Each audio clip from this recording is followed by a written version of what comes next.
Hey everyone, welcome to the Good E-Reader Radio Show. My name is Michael, and of course, I'm joined today by Jeremy Greenfield of Digital Book World. Jeremy, I'm sure you're working like a madman right now. Well, Digital Book World is coming up fast. It's Monday, Tuesday, and Wednesday.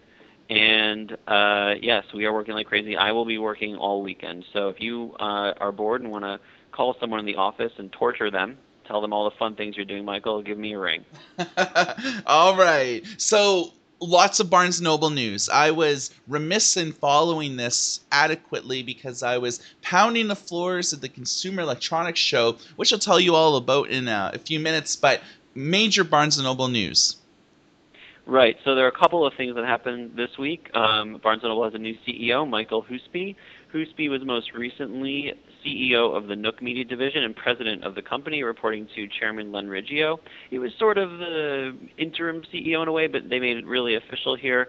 His background is he was CFO at Barnes & Noble starting in early 2012, and all the speculation was that he was brought in to help break up and sell the company. He came from Cablevision, and he was paid very, very handsomely for helping that company do some financial maneuvering. And he has an accounting background. He spent 23 years as an equity partner at the now defunct firm Arthur Andersen. So that's the speculation on Husby, and he doesn't really have any retail operational experience. So if the company doesn't plan on selling itself, breaking up, raising money, why does it have a financial guy at its head instead of a retail guy or a technology guy? So that's the speculation on Husby, and I happen to think that it's correct. I happen to think that before the year is over, we will see some significant financial activity at Nook. And the main reason why is the other big news of the week, which is that Barnes & Noble announced its holiday sales results, and they were extremely poor. Are you Um, surprised?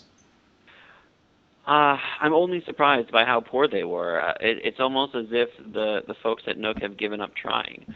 Um, the the Nook division was down 60% versus the previous year, led by a decrease in device sales revenue, but also digital content revenue was significantly down. And I think that the company is now getting very small. It's risking its viability as a real competitor in the ebook retail marketplace. The rest of Barnes& Noble did okay. Less decrease in sales than the previous year on the retail side. But at the Nook division, things are very challenged, and if I worked there, I would be very concerned.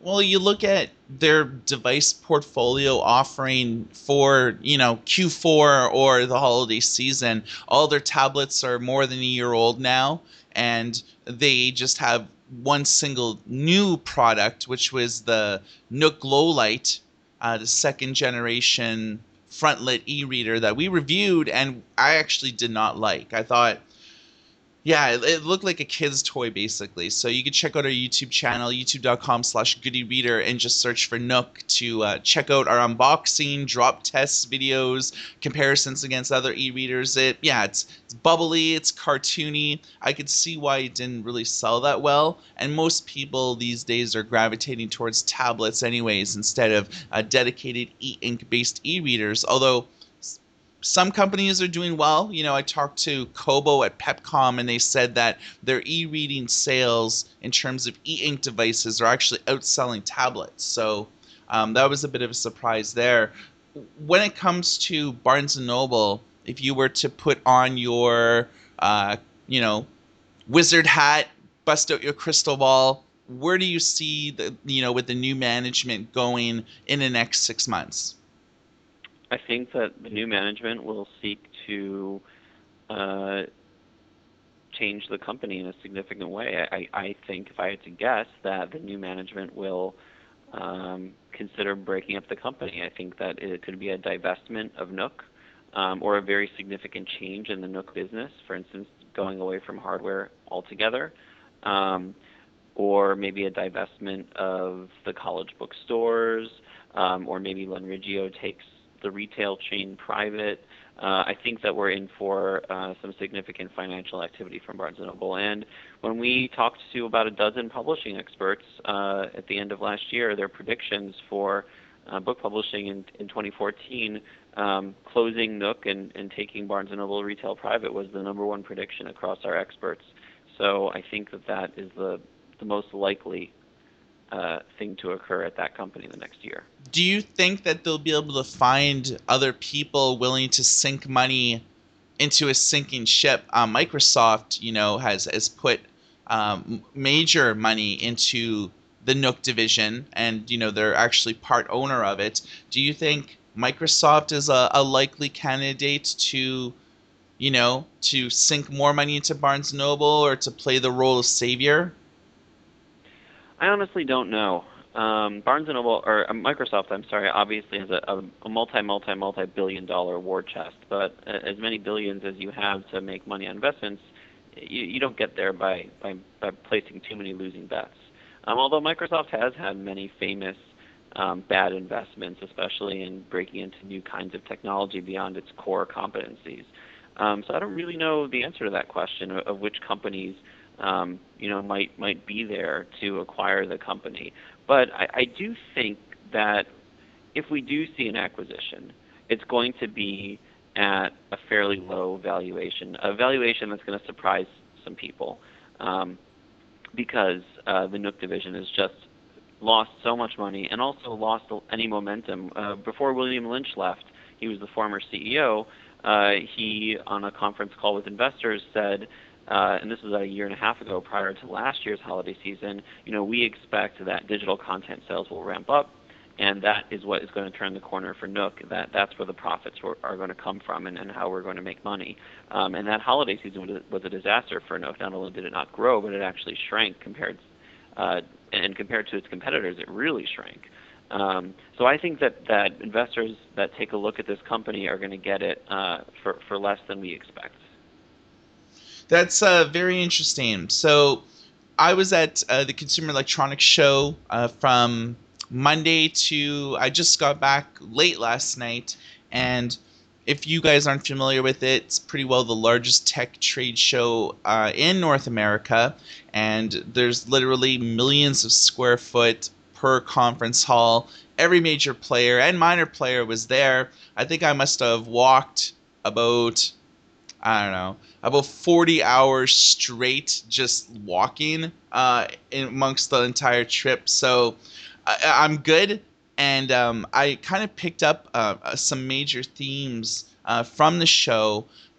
In the past, there's been some themes. Like there was the theme in 2009, which was all e-readers. 2010, which was like all about tablets. And then this year, it's all about wearable tech. So smartwatches, Fitbit, new alternatives, and curved TVs. And before we started the show, I was talking to a little bit about curved TVs, and it didn't really seem like it was captivating you.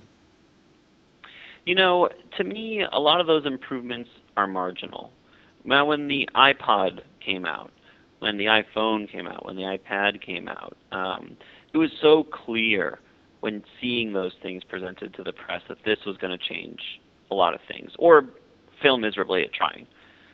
I feel like something like the curvature of a TV, or remember that backlighting on TV craze, I don't think that changes the industry. It might help generate incremental sales. Maybe some early adopters really enjoy it. Maybe in 5 years, all TVs will be slightly curved. But it just is not an innovation that really excites me. Maybe I'm just not a geek for technology, I gotta say. Yeah, I guess the rationale behind curved TVs is we're all used to flat. We're used to flat LCD monitors, flat televisions, and they say with curved screens it'll actually give you a bit of a viewing experience because it's our eyes are naturally going to be able to immerse yourself a little bit more on curved. And if you look at IMAX, that's sort of what they do. It's a curved screen, and so it kind of gives you a little bit better of experience for those types of movies. So what we were looking at was a lot of 4K television television sets. So we're used to 1080p as being the highest resolution. This is like 4,000 pixels. So it's supposed to give you a better experience by about 4 times. And looking at a bunch of demo stuff, I mean, it looks fairly impressive. Is it really that much better? I mean, you saw what was that big Fox movie about the blue aliens and and the planet with the mysterious, Avatar. valuable Avatar. So you saw Avatar. You probably saw it on IMAX or a big screen with 3D, and it was super sharp and super great to look at. I mean, is it better than that? Yes.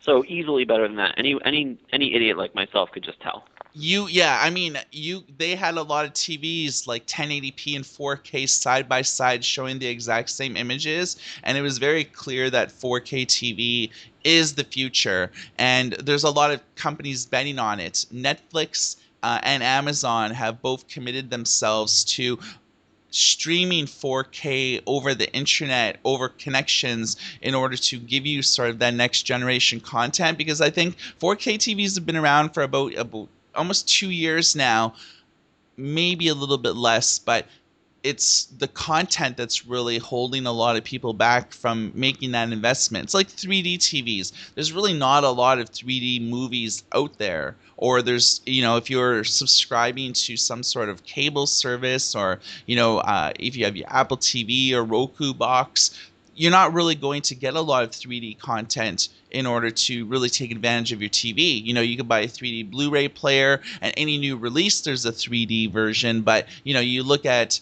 the amount of content available, it's maybe a few hundred movies total. Whereas Google is making a new video format that will allow YouTube videos to be able to be broadcast in 4K as well. So if you have a 4K camera, you'll be able to upload 4K videos, and people with better monitors, more computer monitors now are 4K. People are hooking their computers up to their television, so you'll be able to actually broadcast and watch YouTube videos in 4K. So I think that this is the way that the internet, as well as streaming services, that's really the way it's going. Because if you look at your average TV 1080p, and then 4K TV's 4,000 pixels, that's, it's like 1080p times 4. So I was really impressed. I think the one TV that impressed me the most was LG's lineup of TVs. They actually had a flat screen TV controlled by a little bit of a motor, so it can go from a flat screen to a curved screen TV. I thought that was interesting. And it looks like, That's crazy. yeah, I mean, it didn't make a lot of noise either. It wasn't like a,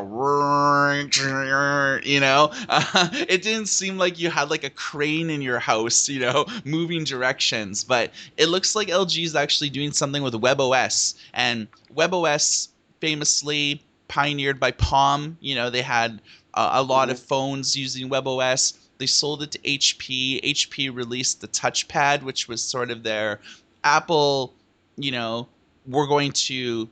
this is going to be the next iPad. I think it survived for about 3 months before they discontinued it, and then they were looking for a buyer.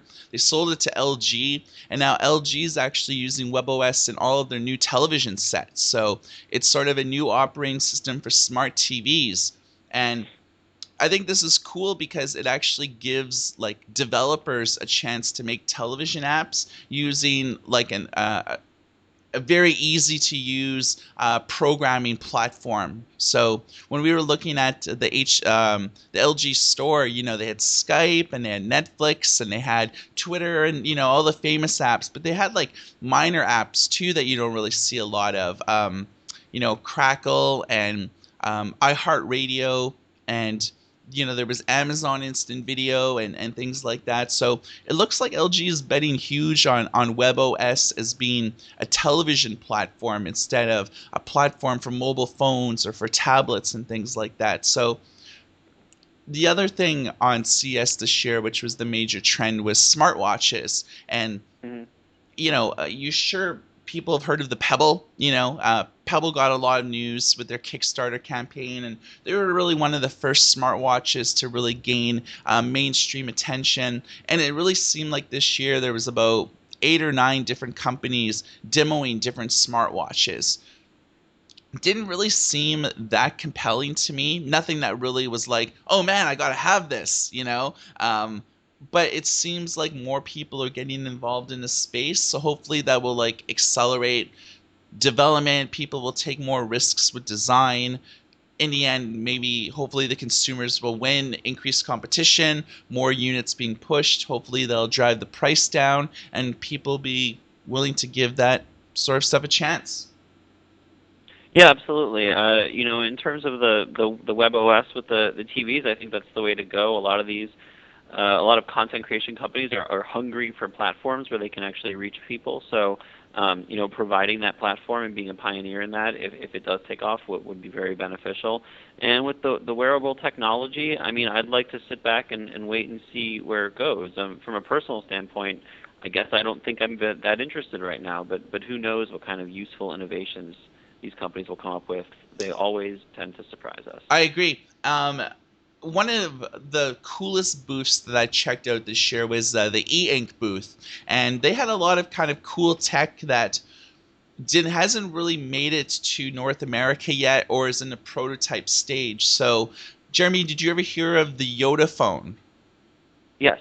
Okay, so I actually got a chance to play with it. It's Android screen on one side and e-ink screen on the other side, and it was terrible. Okay. Like totally abysmal. I'm tech savvy, I have a lot of gadgets and doodads. I'm looking at my computer desk now. I have, 3 tablets, a BlackBerry phone, an iPhone, and a Samsung Galaxy, and an e-ink watch. So, I'm a bit of a geek when it comes to having cool tech. This phone sucked. It was like no physical buttons. Everything was like software. When you actually use the e-ink screen, there was like major ghosting. Turning pages was like, not tapping on the screen like, most apps and most devices. You tap the left or right hand screen, go forward in a book, go back. They had this weird control system where you had to like swipe on the bezel, and then some books required you to actually hit the volume buttons, and if like the back LCD screen was on, your e-ink screen was like unresponsive. Yeah, it was like terrible that I would rate it as like avoid at all costs. I'd put it in that category. Avoid at all costs. Well, I should have no trouble doing that. Yeah. It's a neat idea, but I've already got a pretty good phone. Yeah. And speaking of phones, we checked out the Pocketbook Cover, it's a case for your phone, but it actually is an e-ink screen. So you can actually be reading a book on your LCD screen and then initiate the e-ink mode. So you can actually read a book on e-ink, protect your phone, and actually have almost like a dual screen phone to read ebooks. How much is this product going to cost? I think it's about $80-$90, maybe a little bit cheaper. I mean, that's a lot of money for something that, cases are generally much cheaper. E-readers aren't much more expensive, if even much more expensive at all, and it's probably a really tiny e-reader. But I guess if it has a dual purpose and it's useful, what do you think? You're going to get one? It's 4.8 inches. So it's about as big of a screen as, like, say, your Samsung Galaxy. And I would also put this in a category of avoid at all costs. It was, oh, really? Yeah, okay. It was like, it's clunky. It felt cheap. It was just like, if you want an e-ink display, buy an e-reader. Don't buy like a crappy accessory for your phone that's gonna like, why the hell did I buy this? I'm so jaded. E-ink sucks. Blah blah blah. Right? So, yeah. Unfortunately, almost all the tech that I saw was terrible. Oh, I'm sorry to hear that. I know how much you like these things. Yeah. I also saw the Pocketbook CAD, which was about a 13-inch e-reader, and it's geared towards like people who use AutoCAD software, so like Autodesk and things like that. People who do drawings and schematics, and have to bring architectural design into the field. So this is a way that instead of bringing a tablet, which most people I talked to at CES were like, yeah, I've charged my tablet like 2 times already today, and it was like only like 1 o'clock. So yeah, and tablets take a long time to charge, huh? yeah, so this is like basically you could think of it as a big screen e-reader that's its only purpose is to like work, edit, and show design schematics. It's not meant to like read books or anything like that.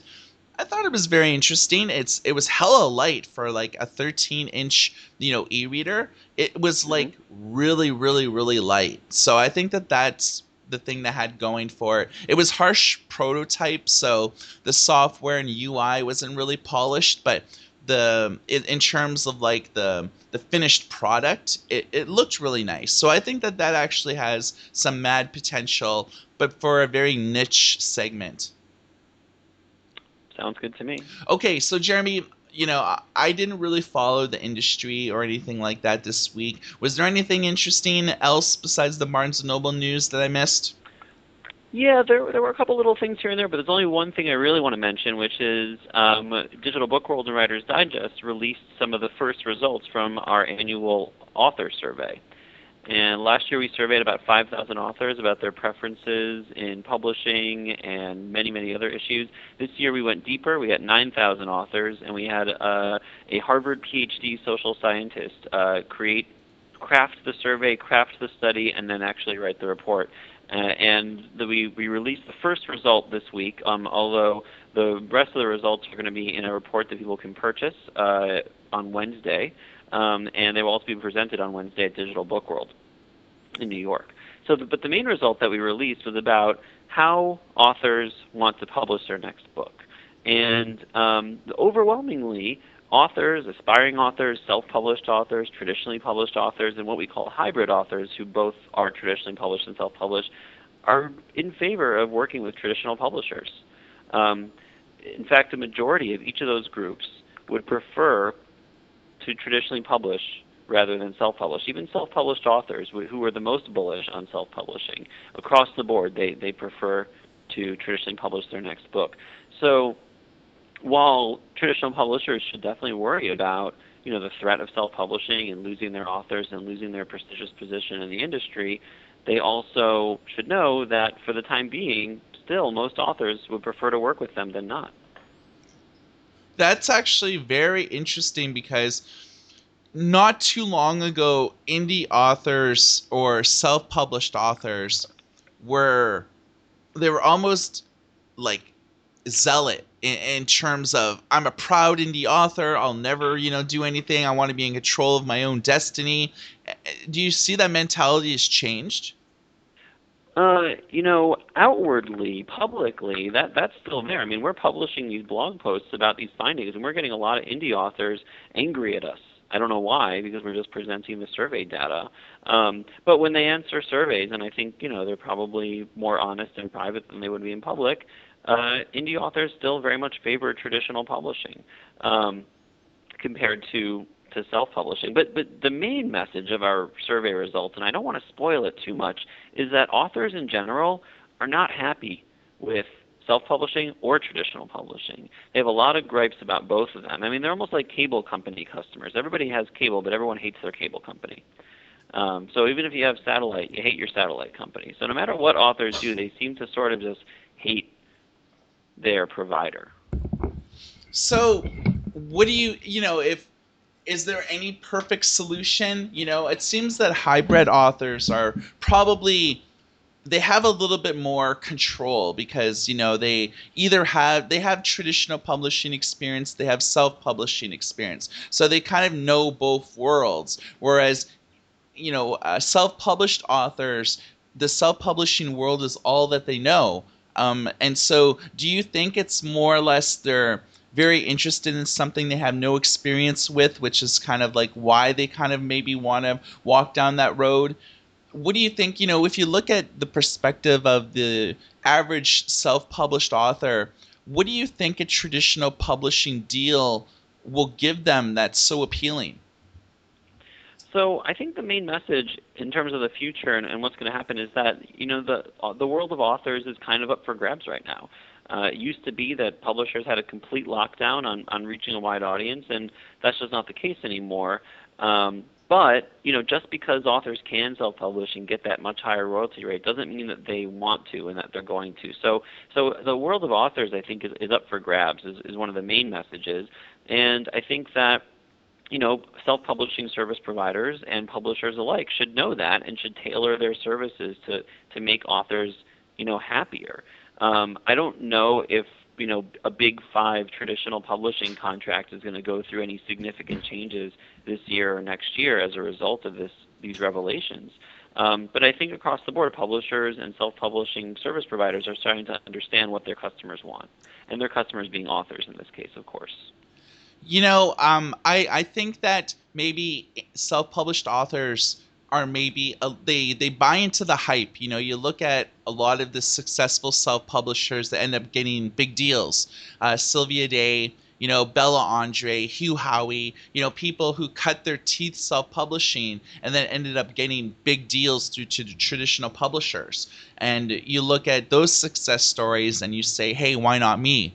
And what I think was very interesting about maybe this last year was indie authors or self-published authors actually getting deals as part of contests. So National Novel Writing Month, Sure. Wattpad has had contests where people have gotten deals with romance imprints of like Harlequin and things like that, and a lot of publishers pay attention to National Novel Writing Month because you have people who, almost crowdsource this type of thing where people are like, yeah, this book is amazing, and then, they get picked up. So where do you see, there's a dirge of self-publishers.